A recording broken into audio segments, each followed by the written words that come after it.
Oh, wait. All right. Okay, guys. So again, real quick. Let me show you guys right here on my screen.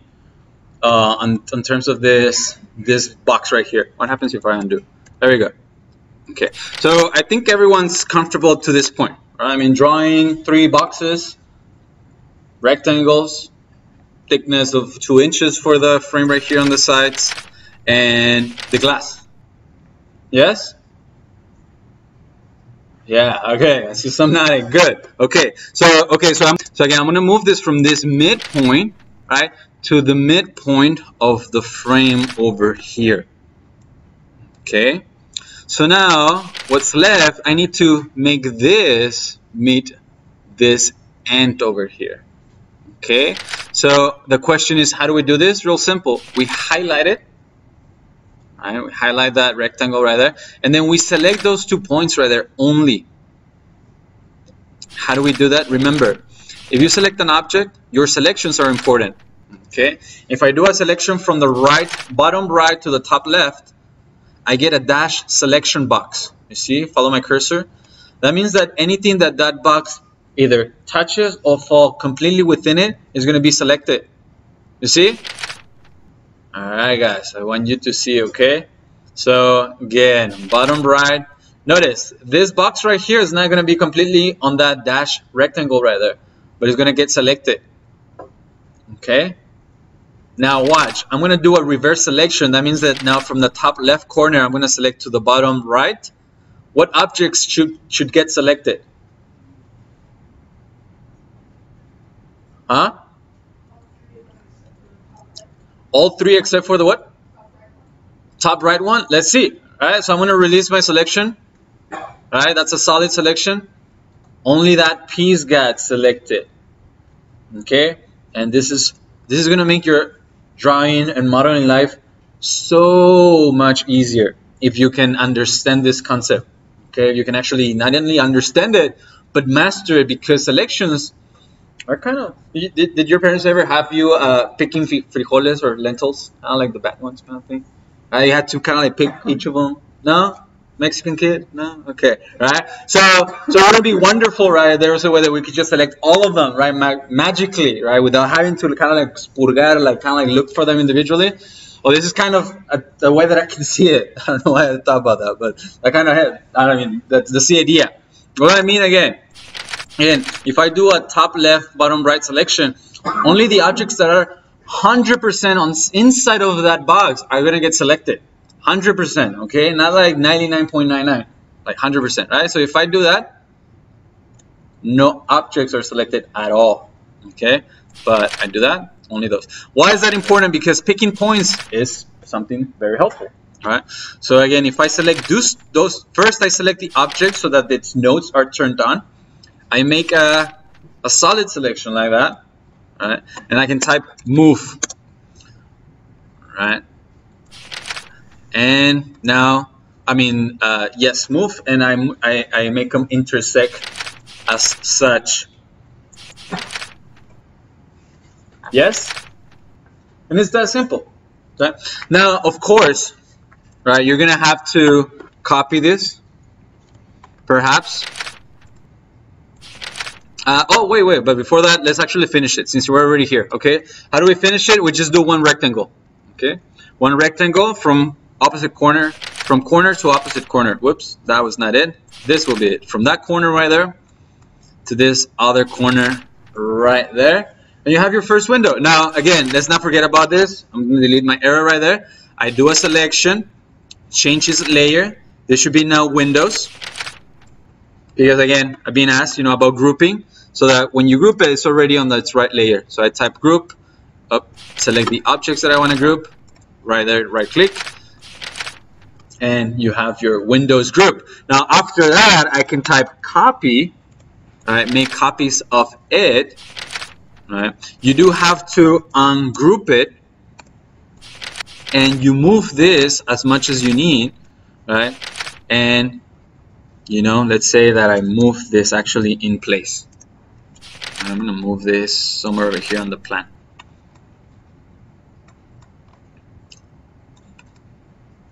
I'm going to Let's see, is there a window, big window? Right here. It's not big, but it'll help. Okay. So I have its frame right here on the top. All right. Let's type move, enter. And this is really important that they're aligned, so make sure that your shift or ortho, that you hold shift or ortho is on. And again, we bring that down right there. And again, make sure that your image is locked so that I can select those two. Move right here. And right there. Okay? All right, guys. I'm going to move on. Okay, so we'll come back, we'll revisit this. Okay, let's talk about arrows real quick, because I think that's the easiest one for right now. Okay, so if we want to add this arrows, which by the way, how do they look? No, they look the same. They are solid on the book right there. This arrows right here. What is that? You know, you're gonna hear this term. Anyone knows these terms for those arrows on technical drawings like these, architectural drawings? Back on our presentation right here, these would be your leaders. Okay, and again, I bring this up because that's the command. Okay, so if you type, and actually maybe I'll go back right here to the drawing so that you see the difference between this, right? So leader, right? Enter. Now first curve point, and let's see what happens. Oh, click. So that means that the first point is what? The arrowhead, right? That'll be the first point right there. Now again, I want to hold on shift, and I want to bring my end of the arrow to the end of the stair in this case, or steps. Now notice that the command's still active, right? That means that you can actually continue. That's where they're leaders, right? I mean, when you're trying to label something, you use them, right? But I don't need that, so I'm going to do Control-Z, and I right-click to enter. This comes up right here. If you wanted to add some notes into it, we're just going to hit OK for right now, and we have our arrow like that. Okay. Now, a couple of things about this. Notice that I went ahead and create a couple of new layers, such as leaders. I have this leaders layer right here. So I'm going to go ahead, and that's actually going to help us read it a little bit better. All right, so select it, send it to the arrows layer, leaders layer. There we go. Now, graphically, right, actually, again, for right now, let's do it this way. Right? I mean, the end of the arrow should point the last step, right? So you're pointing that, and the beginning, right, or the other end, you should point the first step, right? Which is called your thread, right, of this set of steps right here. Okay, you see how the drawing that we're using as a reference has it a little bit past. It's a little bit cleaner, right, if we do it this other way. Plus, we're going to come back and add our text aside from that. Okay, so that was again what? Yes, big deal.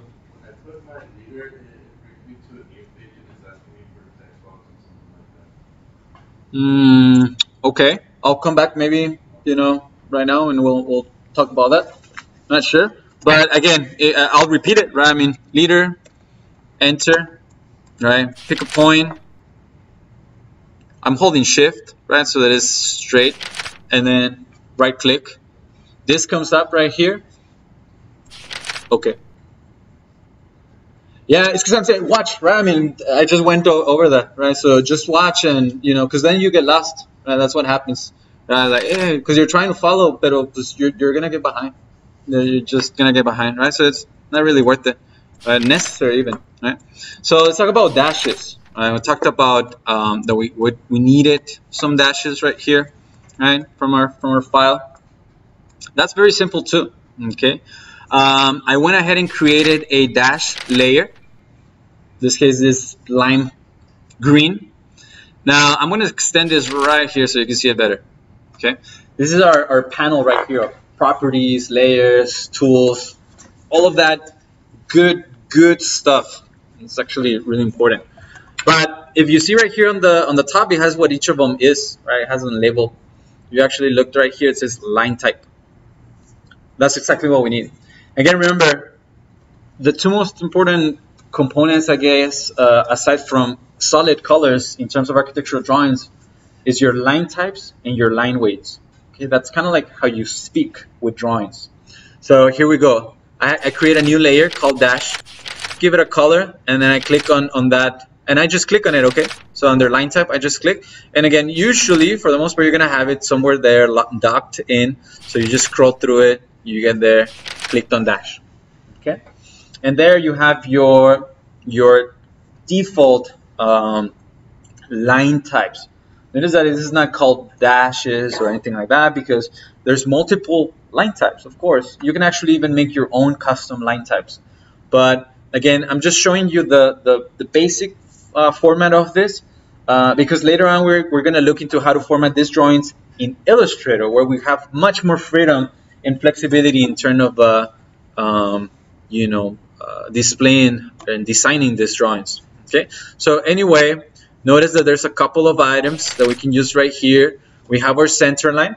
I know that your assignments are going to start calling for axes and center lines and you name it. Column grids, that's what we use, right? We use the center lines, that which is a dash and dot. But there you see that the properties are a little bit different. There's a bigger gap in between the dash and dot than the center. But anyway, as we keep going down, notice that we have our hidden and dash, which again are what we're looking for. In this case, let's do a dash for our dash lines right there. And let me go ahead and turn it continuous so that you see how it looks probably in your drawing, right? For the layers, what layer would I put that for the dash lines? On what layer would I put it? Okay, yes, I created that layer, right? So I mean, again, just create a new layer, call it dash, and create that right there. So it's telling me that I already have a layer with that name. Okay, so I'm gonna hit OK, and just gonna give me a default right there. Okay, so let me get rid of that. So yes, I create a layer that is called dash, or I can call it dash lines, right? Whatever it helps you identify it. I click where it says continuous, and you see is this green right here. Okay, if I select dash, get that, and it's that simple. Now this is why it's so important that we get to the habit of drawing with layers, right? Because it affects not the object but the entire layer, right? So it changes the attributes on all the objects on that layer. Okay, so I'm going to turn off my plan. So you can see how we're doing right there. Additionally, remember that we created a specific layer for our stairs, right? Which perhaps should be called steps, but stairs, steps. So I just sent those lines there. I created a different layer that was called others, I think, or others. And that's where I put everything else that was not a wall or a door or window or any other of the layers that we don't have created. Okay, now you guys should have some doors drawn, right? I think let me see, let me do something real quick. Right, we drew the doors, this guys right there. See, for example, this one's kind of funk. Oh, that's not the right one. And this one over here. Now we also want to change, right, the property of the door swing, right? The door swing wants to be dashed like this. So how do we do that? Very simple. Okay, so we have a doors layer, right? We create a new layer that is called doors swing. That's it. I'm create a door swing. Give it another color. But then what's different about this is that I make it a hidden one. You can do the dash, but notice if I select the dash of the dash, or the space between the dash line type, it's a little bit bigger. So notice how it increases that. we'll change that. But for right now, you know, it's actually a better one if we use, whoops, dash right here, the hidden one. Okay, so we do that for the doors. Okay, so we have our leaders, we have our doors and door swings, we have our windows, which we included right here. Okay, what else are we missing? Text, right? I think I kind of heard Gina kind of like quietly, text. Yes, text. Really good. Anyone remembers how to insert text? Huh? Right, you write text, right? I mean, you type text, right? So text, enter, and this comes up. Okay, a window comes up. Okay, now Munoz, what text are you talking about? Well, I actually want us, in order for us to practice, to turn the legend, the key that we talked about, with the numbers, and to actually label the rooms inside. And again, that's not only is that practically more standard, but it's more legible. It's better to just see the name inside of the room. This kind of numbering, sometimes you see it kind of like on the brochures when they're trying to sell like a house or I don't know, or when space is limited, or only the floor plan is more important, right? So for right now, we're actually going to add the name right there. So let's see, I'm missing some names. So you know, I'll go ahead and finish that. So for example, maybe I'll start right here with the pool. Okay, so type text, enter, type right here. Let's do all caps. And again, that's something that at least I'm very particular about with my presentations, right? In my classes, is that all your text is caps. It's uppercase. Again, that's just standard for architectural drawings. Okay, and even on the boards, I like for it to be yes, Julia. It's more legible. I don't know if you run into, is that an A or is that a B or a D? Which one's the one backwards, bro? All right, or is that a C or an A? All right, and again, these drawings are reproduced. And again, back in the day, again, it was a blueprint and then a copy and then a copy of a copy of a copy. It wasn't originals that we're doing right now. So legibility is critical, and uppercase letters is more distinguishable among all of them. Yeah. So that's why. And even that, I mean, architectural lettering, you'll see that, you know, I mean, we all write in uppercase and so forth. Okay. All sorts of things. Good question. Yep. Okay. So pool right there. Notice that there's all sorts of settings right here. That's okay. I'm just gonna hit OK. Now notice that it becomes snapped to my cursor, and it's waiting for me. It's telling me right here, hey, pick point. Right? So is my line right there says pick a point.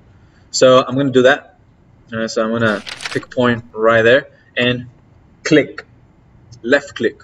Okay. Now again, for that, make sure that you create your own layer called text. Now within the text layer, I actually have different layers right here. So let me go ahead and expand this one more time. Right. So I have a text, and then I have how are these layers called? Layers within layers? Sublayers. Thank you, Victor. Good job, right? So those are my sub layers right there. So text, inside of text, I create 3 sub layers. Whoops, not like that, because that's layer within a layer within a layer. But anyway, we'll come over here, layer, right, layer. So I have them already. Name them as such. Room names, simple. Notes. For right now, we're just gonna have one single note, and I've used it for my up note and for my scale note right here. And we're gonna have one more text layer, which is called titles, which is drawing title and sheet title, I guess, in this case. Okay, so I select the text that I just dropped in there, go into room names, and it should change the layer of it. Okay. Yes, Gina. And when you say what specifically are you talking about? Should all the text be different color? No. It's up to you, but you're right away going to realize that that's not a good idea. It's not a good idea because, again, you want to be, that's why these colors are so colorful. I mean, these drawings are so colorful. It's really important that you're able to pick up what things are just visually. This is not for design. This is not to make it look pretty, even though it looks kind of cool, right? And you can make it look nice. But you'll see that, again, not all of them are this sophisticated. They're hideous colors. They're just colors. But the idea is that you're trying to just read, okay?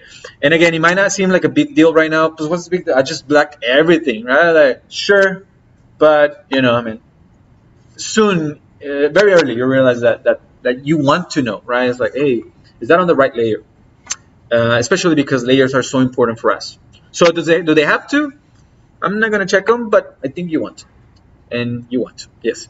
That's actually a big kind of pet peeve as well of when you go work for someone or with someone, that you do not follow layer protocol.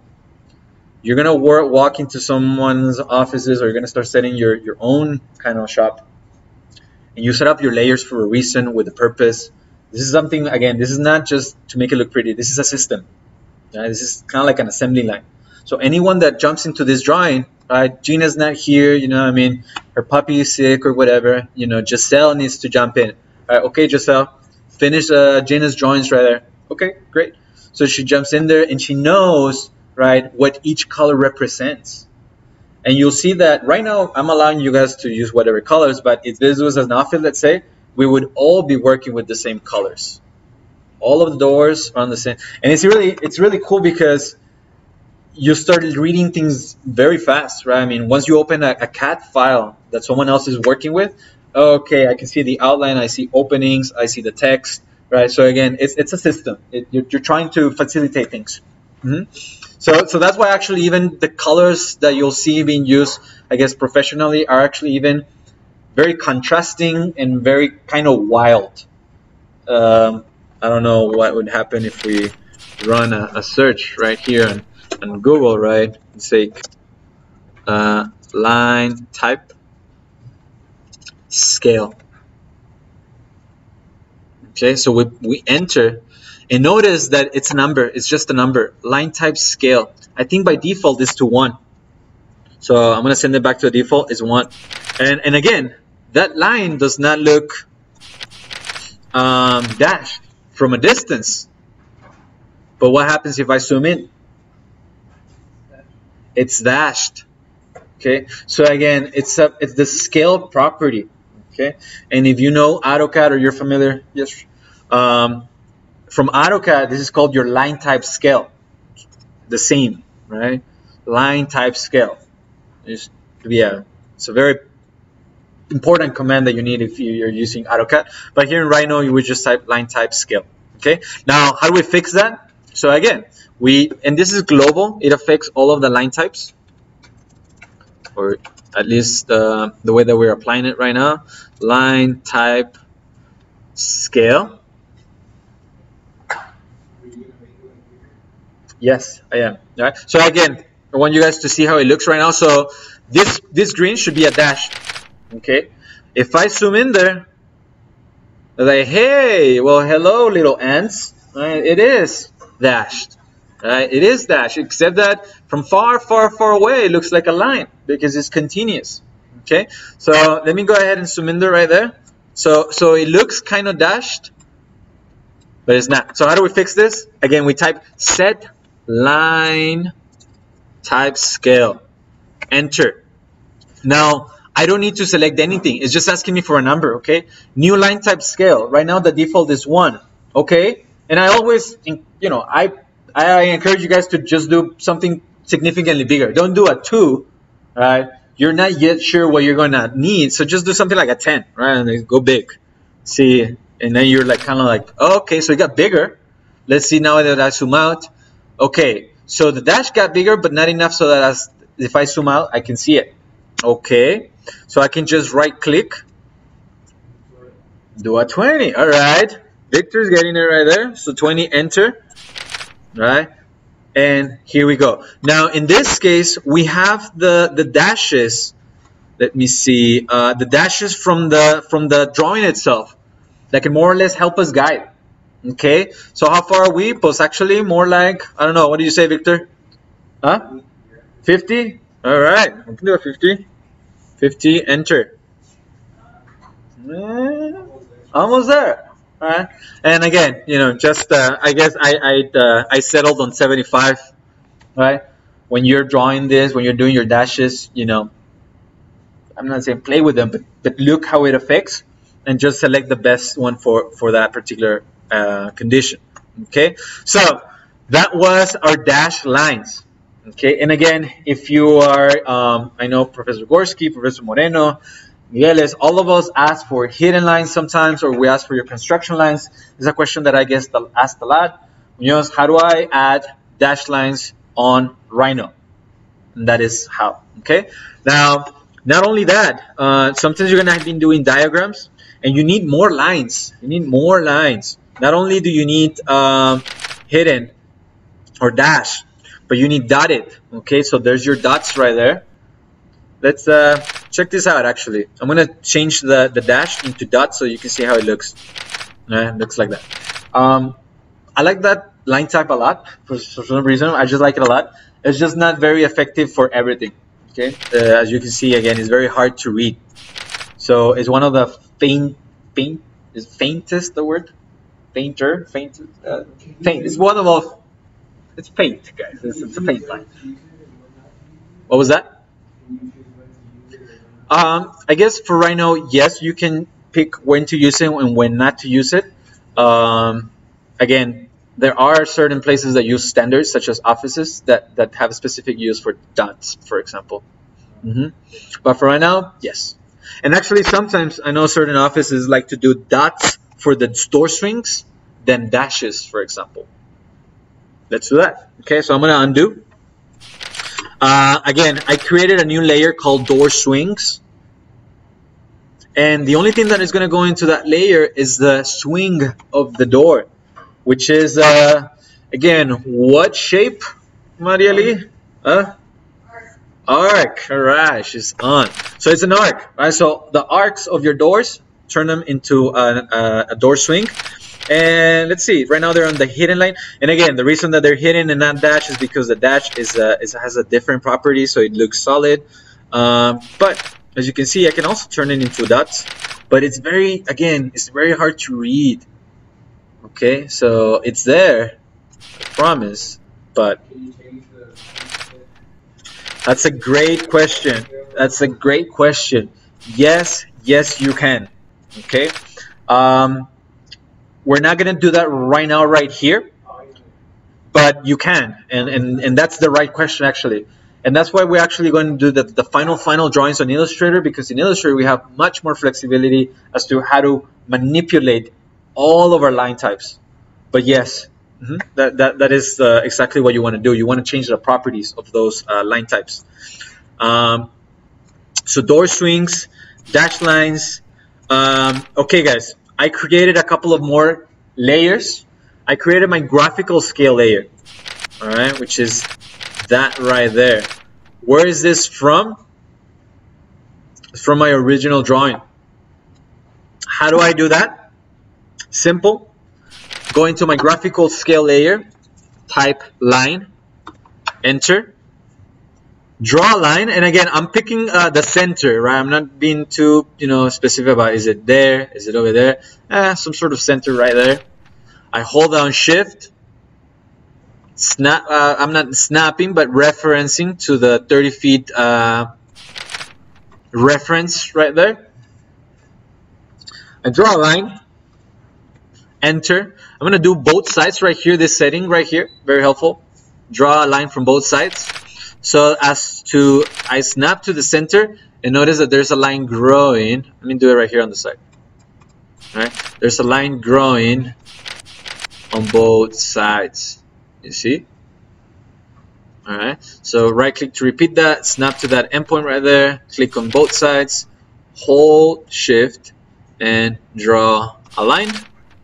Type copy, enter, select that line right there, click on the midpoint, click on the endpoint, right click to exit. I'm gonna copy it right here so you see what we're doing. And I have that graphical scale, which you guys did already on your site plan for your downtown map, remember? Good. Okay. Okay. So now I want to add some labels to this this graphical scale. I want to add, right, that this is 0, 15, and 30 feet. How can I do that? Huh? With my text, right? Correct. So I can copy, right, one of my text boxes and say from over here. I'm going to bring it, or I just type text and create a new one. And how do I edit text once it has been dropped? Very simple. Double click on it. And we go back to that box, right, that has all the property, what's called the text property. Okay, so I can, you see right there, this is pool right there. So I'm going to type actually 0, because we want the letter 0 and the number 0. Right? So notice that right away it updates for us. I can hit OK, right? And I can place this where we need to. Of course, we always want to be mindful about where things go. Center it, make it look nice, make it look that it's intentional, right? That you know what you're doing. Because if you copy this, all right, don't kind of like just place them like that, right? I mean, kind of like they're dancing, or kind of like they're kind of like, I don't know, like just hanging there. So better yet, right? I mean, you can type copy, enter, select the text, right click as enter, and then just we hold down shift, right? And then we click and click. Okay, now notice that when you add numbers, of course, right, you type 15, right now it's left justified. Okay, if I do center, right justified, notice that it moves. Okay, so I don't know, maybe we could do center for right now, and we actually center it holding shift. Okay, and one more, 30, but just realized I missed my fit right here. Right, so okay, oops, 30, and actually here, yeah, I remember now. I remember it's 30. Let's do the feet sign rather. Simple. Hit OK, and use the gumball. Set it. Nice. Okay, back to the 15. Give it its sign right there. Nice. Okay. All right, guys, we're almost there. Okay. Thank you for your patience. All right. Now we have our graphical scale checked, leaders checked, north arrow, ladies and gentlemen, north arrow. So again, it's important. At the bottom line, at the end of the day, have a north arrow, whatever, right? Even if it's a leader, even if it's just a leader that we did right here, leader. Whoops. Leader, right? And this could be my north, right? As a minimum, right? If you're running out of time, whatnot. But in this case, and later on, you can download them. You have them from other sources, but we can draw it. Right? We can actually draw it. Very simple. Let's just look at it. What's it made out of? A circle. What else? A triangle. And an end. Okay. And that N stands for? Okay. So that's what we need. Yeah. So I'll just try it here for you so that you can give it a shot. And again, once you draw it, the idea is that you save it, and working in studio and other classes, just copy paste, right? Or unless you find other ones that you like, which that works too. So circle, enter. I'm just gonna eye somewhere the center right here, and I do a circle. how about this? Why don't I get on the right layer first, so I don't have to do twice or double the work. Okay, so north arrow right there, layer, type circle. I type circle. Find you know, a center right there, and draw a circle. Notice, not perfect, but it's okay. Okay. From there, how do I draw? Oh, this is a good one. How do I draw a triangle? Steph, are you scratching or are you? Okay. Huh? Well, that's a big question. Right? I mean, well, I can use lines, I can use polyline, but Vivi, how do I draw a triangle?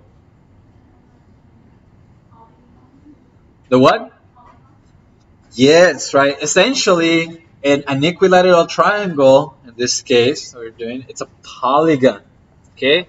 So if I type polygon, enter, notice that right here, center of the polygon, but it also gives me an option, right? Number of sides, bless you. All right, number of sides, I click there, 3, enter. Find this center, more or less, the center of the triangle. Notice I have that triangle right there. I can hold shift, right? Or just snap to the quadrant right there. Right there. Okay. Turn up my image. It looks like that.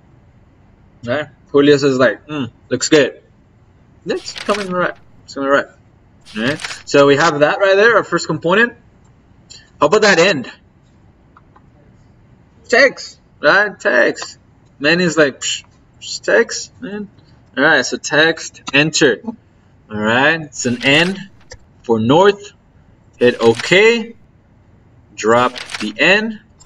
It's on its right layer, which is the north arrow. Okay, I'm going to turn off the image one more time so you can see it. And actually, this is a good introduction to now how to work with hatches. Okay, let me see, actually. All right. So I'm gonna create a copy, send it somewhere. Oops, over here. Okay, so we have a north arrow, leaders, graphical scale, all of that stuff right there.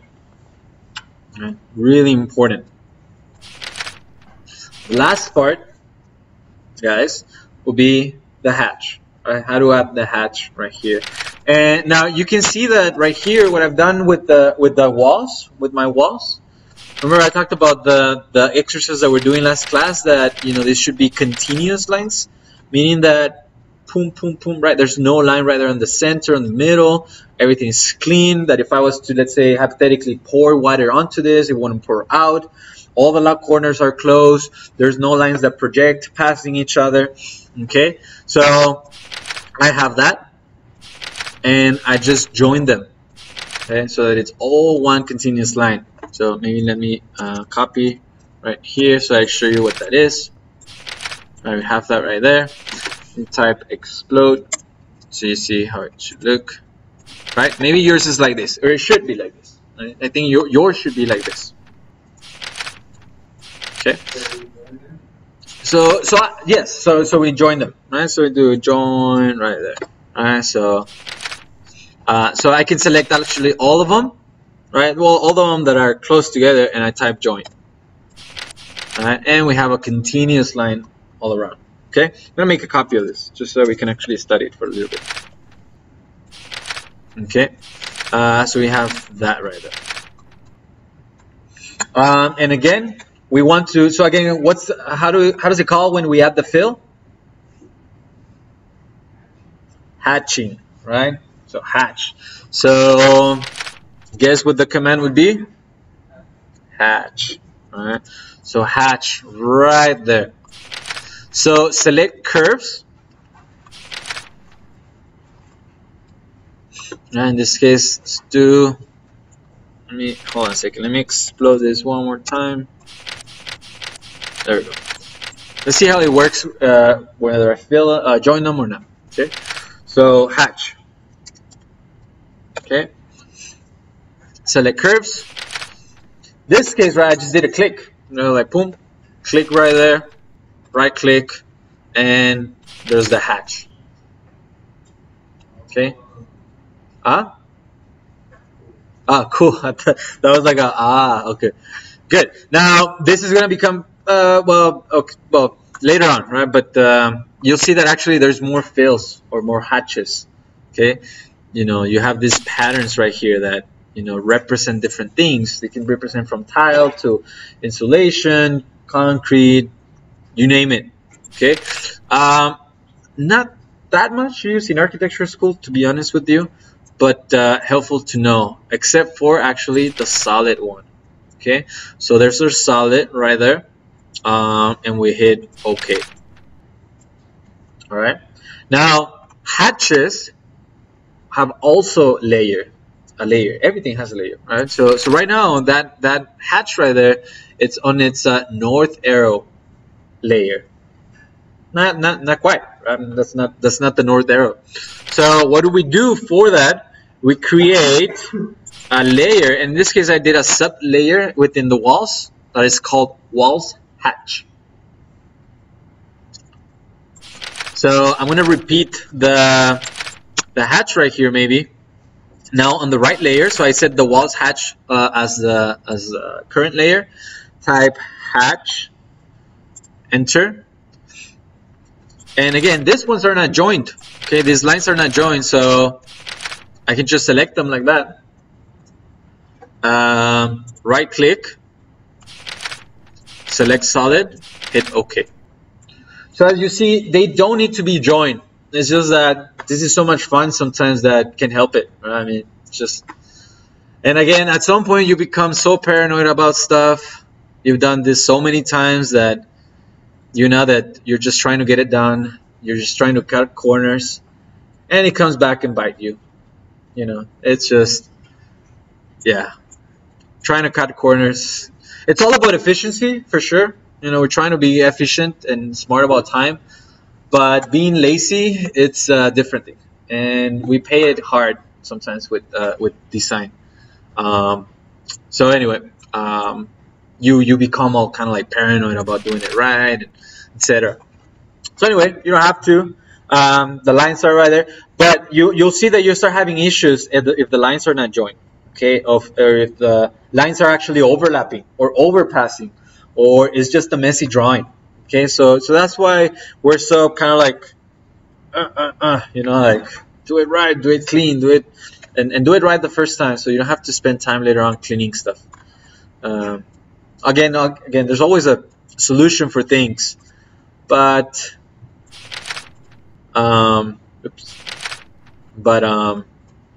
anyway, it takes longer. Okay, so we have that right there. Okay, questions so far?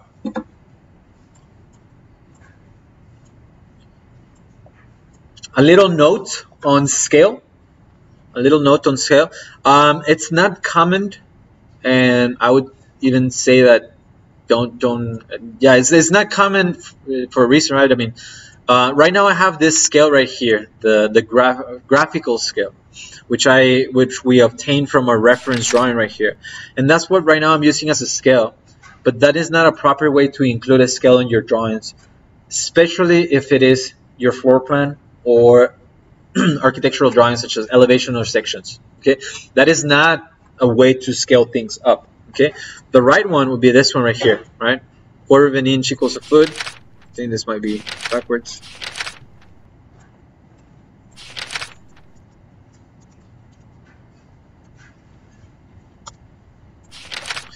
All right, this is a proper way of annotating drawings. Now, how do I know what scale? Most of the time, that's either going to be determined by you based on the size that you need to print at, or it's actually going to be given to you by your instructor. Okay, so again, if you walk around in our Studio 3 class, I give them the requirements, right? Floor plan, sections, and elevations must be at a 1/4 inch scale, and that is the scale that you use. Okay, it's not a graphical. But then again, we are referencing the ones that we're drawing right here. It's important that we know how to do both. It's important that we know how to do both. Now,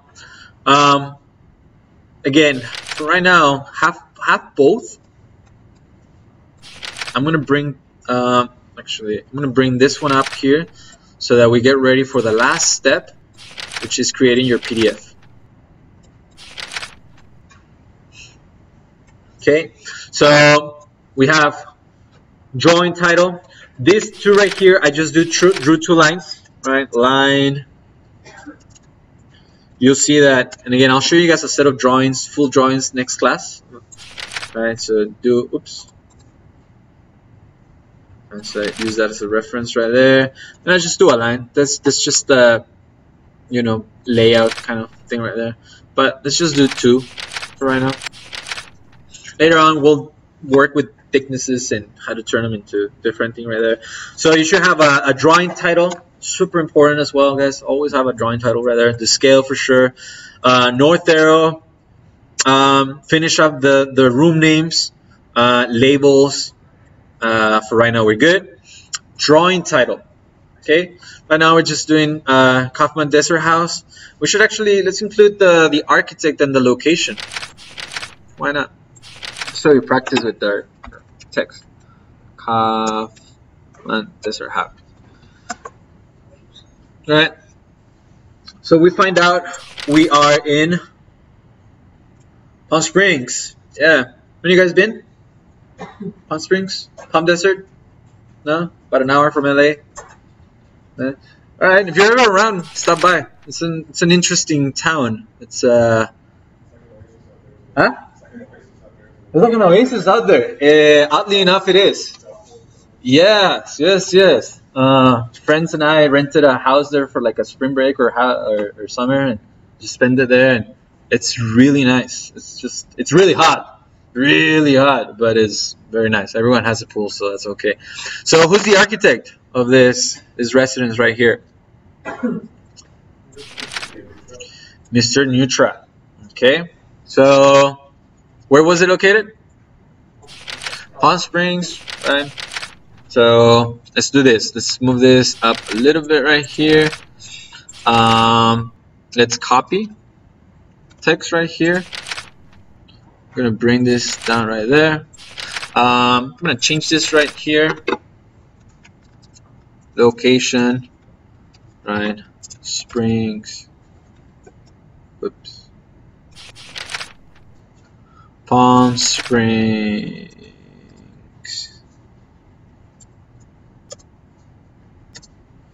California.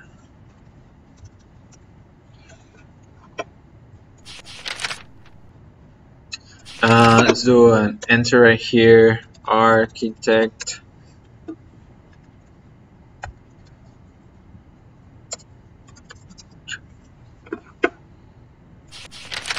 Whoops. Okay. So we have that. That's a good. Kind of like on the way right there of stuff. So let's do this. Let's double click on it. This is good. So we actually learned how to change the size of the text, because so far we haven't talked about that. Okay. So model space scale. Right now it's scaling it right here. So I'm going to scale it down for right now. Say to a 2. And I bring this like that. Okay. Location: Palm Springs, California. Architect: Richard Neutra. Okay. Later on, we'll deal with your title sheet and a little kind of box right there so that we can frame it. But for right now, let's actually talk about how to get this out of here. Okay, because we need that. Okay. This is the last steps, guys. You guys are doing great. Right. Last step right here: printing and scale. Actually, this is good stuff. Again, I get this is one of the top questions again that I ask when students leave this class. Right? How do I print to scale? Right? It's like, oh, got you. Right? And it's very simple, actually. That's the beauty of working with the software right here. So let me just we'll do it together. So we'll do. Let me make sure that I'm still recording. Yeah. So the thing that I'm using right now to record, the way that you pause and stop is with spacebar. So if I want to stop recording, I press spacebar. That's terrible. I need spacebar for everything, right? Modeling.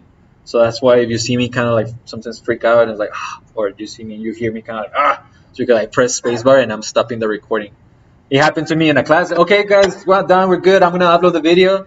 I'm like, oh, I only have like, half of the class recorded. Great. Right. So anyway, background on that. All right, guys, the last step right here, print. So type print, enter.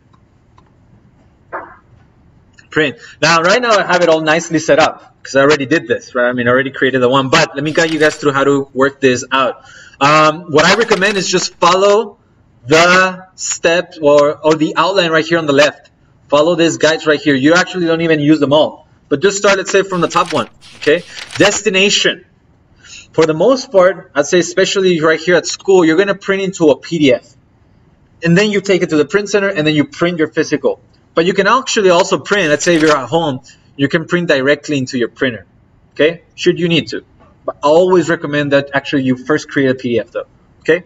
So you see that one of the printers is a PDF, Rhino PDF, or a file, or an image, I'm sorry, right? It says right there, image file. So Rhino PDF. Rhino PDF. Now the size, notice that right now I'm setting it up to 11 by 17.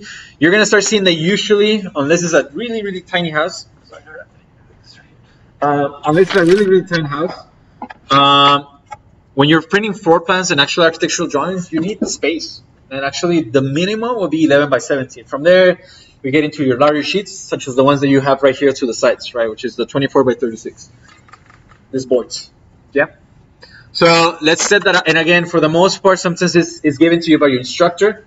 Hey guys, give me your floor plans at 1/8 of an inch on 12 by 18. Sometimes we get it wrong. It's like, hey, I want your drawings at a 1/4 inch and a 12 by 18. It's like, I can only fit half of it. Like, oh, good job. Let's print. It's a different scale or a different sheet. But for right now, let's just do the exercise on a tabloid. Okay. So size tabloid, which is 11 by 17. Notice though as well that there's custom, okay? My studio is doing 20 by 20, Moreno is doing 20 by 20, so how do we do that? Custom, okay? Size right there, size right there. Again, really important stuff, guys. Really important stuff, right? And again, usually printing is the last thing that we're trying to do, like 10 minutes before the project is due, and you're all freaking out there, like, how do I print, right? Yeah. So it's just good that you master it. Resolution in this case doesn't really matter. Again, the higher the resolution, the bigger the file is going to be. Right now we're just working with lines and hatches. They're not going to be anything significant. But even 600, that's too much. Could do 300 for right now. Make sure that it's a vector. I think rarely you're going to want a raster plan. What's the difference? The big difference is that a vector file, should you need to, you can actually open it back on Rhino. A raster file, you can, but you cannot edit it. It turns into an image. So a vector file maintains the line properties of everything. So it's super important. Sometimes it saves your life, okay? Because you lose your Rhino file, but you have a PDF file, and you actually are able to come back and edit back. Notice that I also changed the color. Right? I have all of those colors right there. I don't need those. Remember, those are for you. Those are for us who are drawing this. Okay, so we select black and white. It has already that setting right there, and we're done with this tab right here. Right? So I can go back and minimize it. Now, another important one: the view and output scale. Okay, of course we're on the top view. But, should you change that, it's there. But we're on the top view. Now, the window. The window, right, is what you're printing.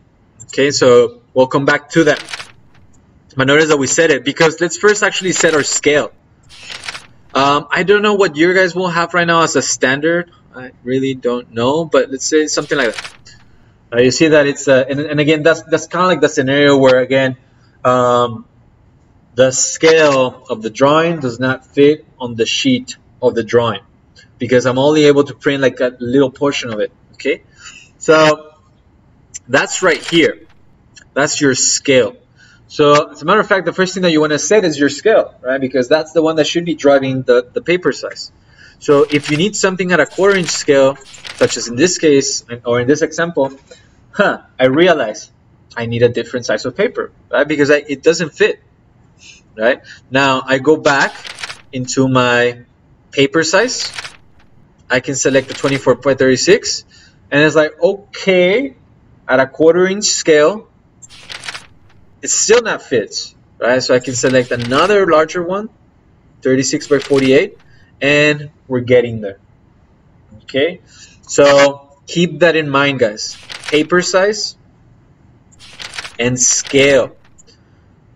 In order to avoid that, right, for us right now, we're going to print to a fit to page, scaled to fit.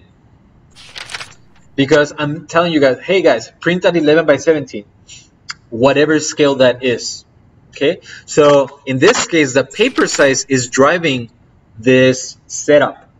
So I set the 11 by 17, as I'm doing there right now, and I just tell Rhino, hey Rhino, scale it for me, right? Scale it to fit.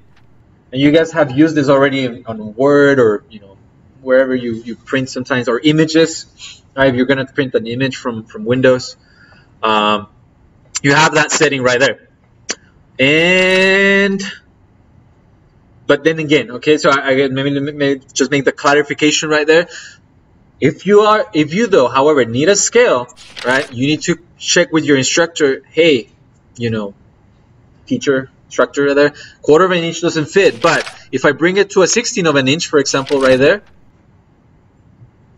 it fits. And it'll be okay, let's print it at 16 inch, right? Because that one fits. But in this case, for this exercise, we're doing scale to fit, and we print it as such. Okay, we're ready. Perhaps one last thing that you might need to set up is your window on this icon right here that says set. And again, yours might be, maybe even somewhere out here or something like that. And we need to move it, right? Because this is what we want to print. But notice that in order to do that, you need to come up here into the command line and click where it says move. Right here, we click on move. And we click somewhere on our drawing and we place our window. What does a window represent? The paper. What's that, sir? The page size, the paper size, right? That's what that represents. And it's kind of like lighter right there. So you can do a right click. Okay. Now let's see what happens if I click close. Let's see, it's like, oh wait, I just realized that I would like to push this text actually over here and this over here too, so it doesn't look weird. So I'm not ready yet to print. I'm gonna click close, and I'm gonna do that. I'm gonna move this to objects right here, holding Shift. And I'm just going to move them a little bit over here, right? Just so that I can kind of balance my sheet a little bit. Now I type print again. And your setup should be as you left it, right? And actually, you actually saw that when I went to print right away. It was the settings that I had when I created the PDF that I first showed you when I was starting this. Okay? One last thing. We got to make sure that we hit what? Print, right? Because this brings this window up. And again, 3 things: location, file name, and type. It is a PDF. It should be a PDF. Name. Notice that here I called it Kaufman Desert House Rhino PDF. I'm just going to put a 2 right here in class so that it allows me to save this one. And we hit save. Again, always make sure that you do an open right away. Number 1, to make sure that you saved it where you thought you were saving it. Sometimes we just go with it and just hit save, and you saved it like under your this PC folder, and God knows where it is, right? Like deep down in some programs file that you're never gonna find. And also make sure that you open it So you see that things are looking right. You don't want to get, or the last thing that you want to do when you're on a time crunch is get to the print center, struggle through printing, for them to print it, for you to realize that things are off or wrong, or you know what? Sometimes what happens, I don't know why, it saves the PDF, but it's a white sheet, and we just need to run it again. Okay, so again, it's kind of like this. I guess, I don't know the word is paranoia, right? It's like, okay, man, I don't want to get there and come back, all right? So you better just check it right now. Kaufman Desert House, Palm Springs, California, Retro Neutra, labels, scale, north arrow, and let's hatch our walls, text, line types. Did we do right? Did we do good? Okay, guys. So that's what we're doing for this. I think I can, well, questions? Yes, Sarah. It updated? It got fixed? Yeah, I was having trouble seeing attachments. Okay. All right. Okay. Questions?